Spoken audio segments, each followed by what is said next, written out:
इन्होंने ये इवेंट का इनकाद किया। अगर हम बात करें लॉयर्स क्रिकेट की, तो लॉयर्स क्रिकेट में जाने से पहले मेरे भी ज़हन में फ़ौरन यही आया था कि पेट निकले होंगे, 50-50 साल उम्रें होंगी, भागा इनसे जाएगा नहीं और इनसे खेला भी नहीं जाएगा। लेकिन जब मैं गया, जाके देखा तो बहुत कम्पिटिटिव क्रिकेट थी। और लॉयर्स क्रिकेट का आगाज़ 2007 में वेस्ट इंडीज़ से हुआ था और 2007 से लेकर अब तक 8 लॉयर्स वर्ल्ड कप हो गए हैं और जिनमें पाकिस्तान 3 बार चैम्पियन हो चुका है।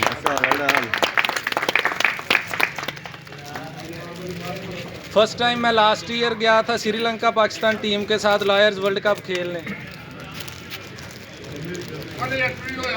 जहाँ पे हम फाइनल जीते थे और उसमें हमने इंडिया को शिकस्त दी थी। और अब इस दफ़ा हमारा बांग्लादेश में था लॉयर्स एशिया कप, जिसमें हमारी एशियन टीम्स थी और इसमें भी हम पाकिस्तान की टीम फाइनल में पहुंची है। और हमने, क्योंकि एशिया में जब इवेंट होता है तो इसमें हर मुल्क से 2-2, 4-4 टीमें हिस्सा लेती हैं, तो इस दफ़ा फाइनल में दोनों टीमें पाकिस्तान की ही पहुंच गई थी, लाहौर और कराची। और फाइनल में हमने कराची को शिकस्त दे के ये टूर्नामेंट जीता है। और ये बिल्कुल भी आसान क्रिकेट नहीं है जो दोस्त पूछते हैं या